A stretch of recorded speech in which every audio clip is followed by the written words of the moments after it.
Hello folks, Brooksy. As I explained last week, I was going boat fishing. Hang on, let me sit up. That's it. I was going boat fishing yesterday, and that I wouldn't be videoing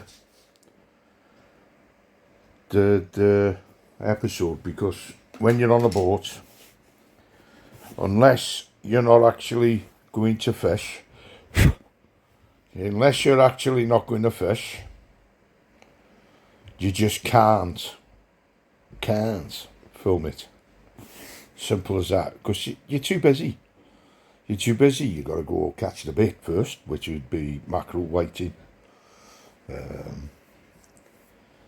for light baits for the bass, like.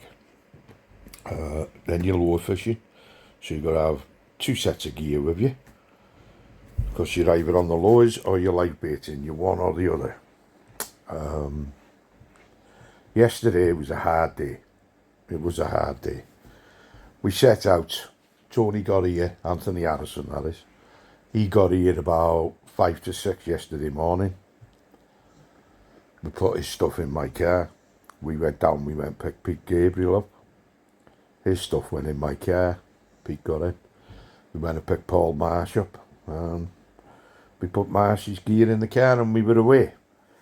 When we got to Beumaris, roughly, well, I would say 8:10. We wasn't sailing till 9 o'clock, so, and I had to meet a lad anyway, because I was doing a good mate of mine a favour, who we sold a rod to, that lived in Llangefni. I met him up with him, and I took his rod for him, and he come and he picked it up at 8:30. Any road, we got down onto the pier, and sat there waiting for Tim. Now I'm doing it this way because I never actually filmed it, so I'm giving you like a talking episode, if you like, on what we were doing. Any road, Tim turned up about 10 to 9, put all the stuff on the boat, got on the boat. Tim said, right, we'll do the usual to start with, we'll go out after the bait, the live bait. So that's what we did. At first, as Tim was as he explained in the middle of the week, the bass fishing is not that great at the moment. He said we've been struggling, but he said if it comes to the crunch, we'll end up we'll try for the taupe instead. Simple as, depending on what bait we get. Anyway, when we got to the other side of Puffin Island there, we started dropping the lures in, and we were picking up small whiting and mackerel. So Tim said, put the mackerel in a bucket, because they're obviously the taupe bits. We don't need them alive. He said, and put the whiting in the live bait tub. So that's what we did. Then after about an hour on that, Tim said, do you want to try for some pollock? Because they've been getting some decent sized pollock off the side of the Puffin Island there. So I said, yeah, go on, we'll have a go. So I put a lure on. It was a jigging lure, a rainbow one. It was nice little jigging lure it was. So I tried with that. After about the third drop, I nailed my first pollock. And then it wasn't a big one, about 3/4 of a pound at the most. Caught 2 or 3 of them. Peter went on a normal lure and he nailed 2 himself. Peter Gabriel, that is. The other 2 were just picking up whiting and whatever. And then Tim said, right, we'll go round the other side of Puffin Island and see if we can pick a bass up. So that's what we did, but only on the lures, you know. We didn't. 2 of the lads tried live bait.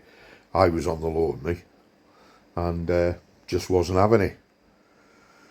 So Tim said, right lads, it's up to you. What we do, we can either go up towards the bridges and the swellies and try up there, see if we can get any bass. I don't think we got enough mackerel, he said, to go for the taupe. So he said, so I said, well, we'll go after the bass. We either do or we don't. That's it, innit? That's all we can worry about. So that's what we did. We went up towards the top bridges, up by the men I slipped there. On the way up, we stopped by just not far from Beumaris pier, and he tried a little mark he knows there. Nothing come of it. We moved up a little bit further again, tried what he calls the islands. Nothing. Not even a take. So it was starting to look a bit of a disappointing day, to be honest. It was hard work, and Tim was working hard to try and get us the fish. Is what Tim does. He's a top skipper. I'll give him his due, because that lad wants you to catch fish. He takes you out for that reason, and it's a good day. It's a good day with Tim. His name's Timothy Michael Bugg. At the end of this video, I'll put a link in for him, and you'll see then who you can contact him. He's a good skipper. He puts you on the fish. He helps you out. He shows you how to do the live baiting correctly, the way they do it there. And my advice is listen to him. Yeah, if you listen to him, you'll catch fish. Don't think you know it all, because you don't. Yeah, and my advice to everybody out there is listen to what Tim has to say, or any skipper, whoever you go with. I mean, they're only the skippers that do it every day. And if you don't want to listen to them, then you're not going to catch fish. It's simple as that. So my advice, listen to Tim. He'll put you right, and then he'll get you the fish.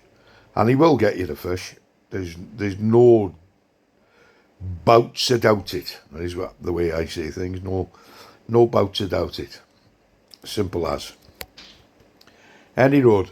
Tim said, I've had enough of this, come on, we'll go up to the Swellies and see where we're going and see how we're doing. And so Tim said, come on, had enough of this one. Let's go to by the bridge, by the Swellies. So that's what we did. Any road, first drop, I had a take, missed it. Tim said, we'll go again. So we went again. Second drop, boom, fish straight away. And it was around about, my first fish that was around about roughly £4, just over the £4 mark. So went again, tried again,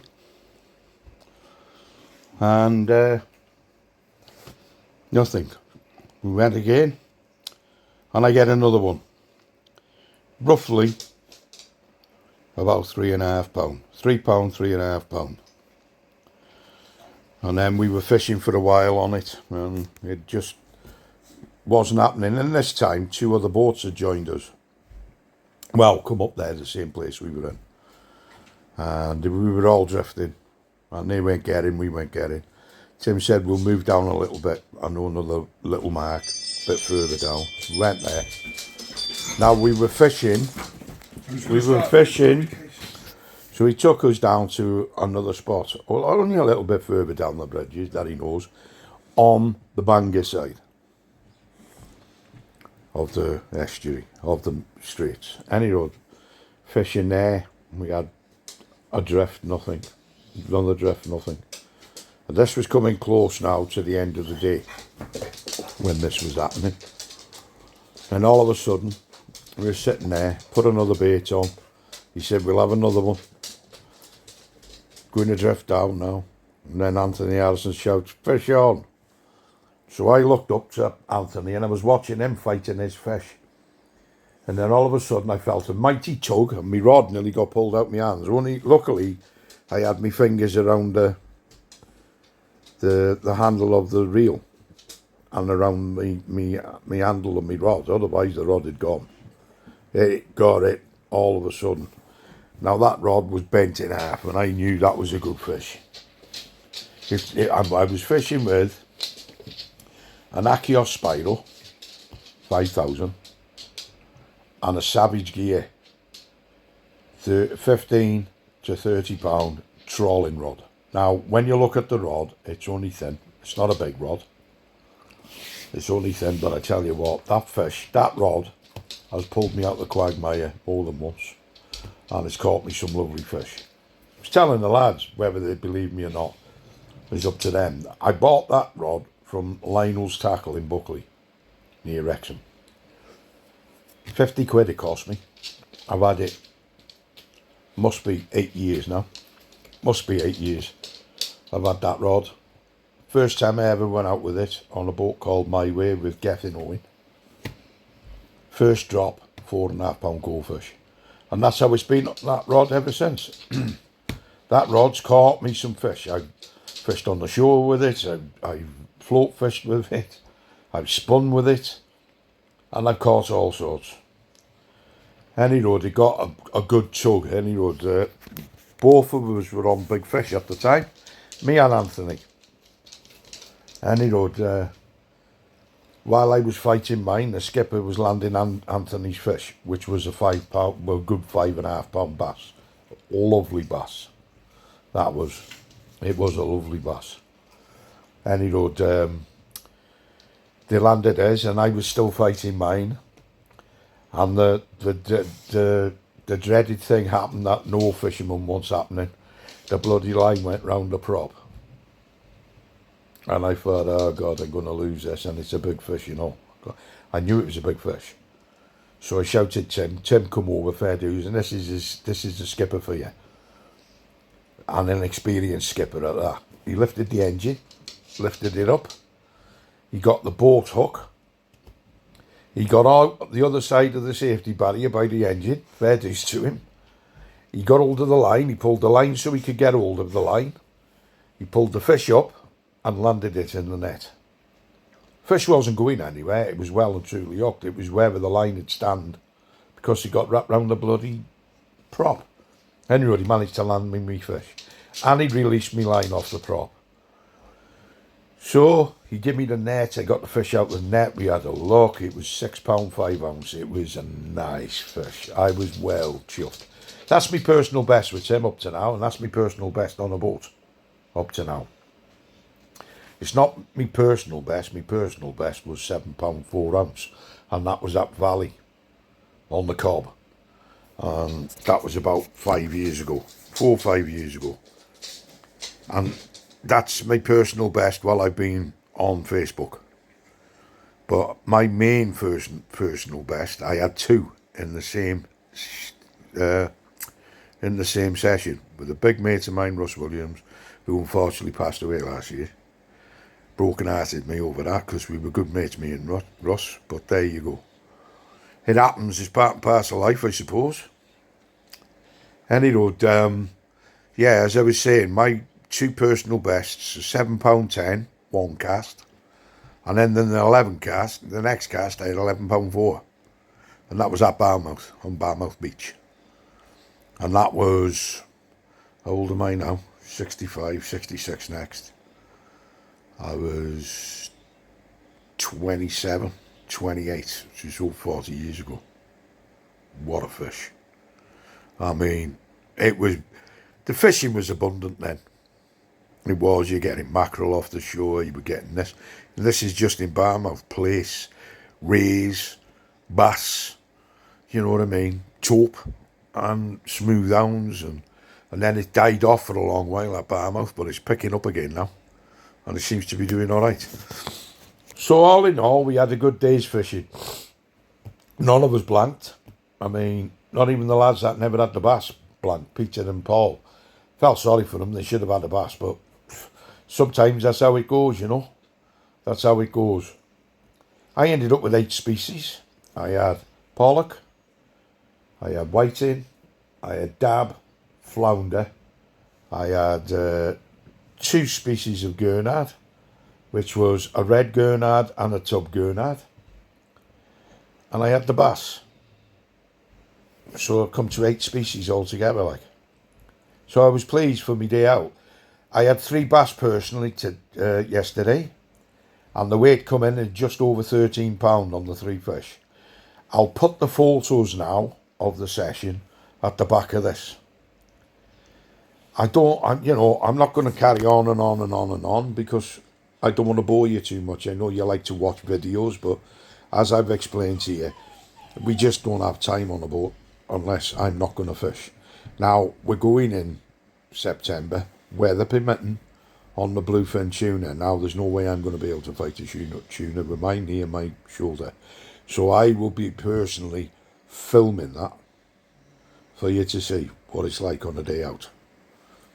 And watch the lads doing the job. Do you know what I mean? So I hope you enjoy the photos and enjoyed what I've had to say. And my explanation is why I don't film boat trips. It's just too hectic. Anyway, folks, if you like what I do, please subscribe. I'm not forcing you to. It doesn't cost you nothing, but if you don't want to, if you don't want to watch my videos, then scroll on by. It doesn't. It's no skin off my nose. And say thanks to those who do watch. I hope you enjoy what I've had to say, and I hope you enjoy the photos at the end of this. And then next week it'll be a shore fishing video, weather permitting again, and next week you'll have a video. So until then, I'll speak to you soon, folks. So this is Brooksy saying, tight lines.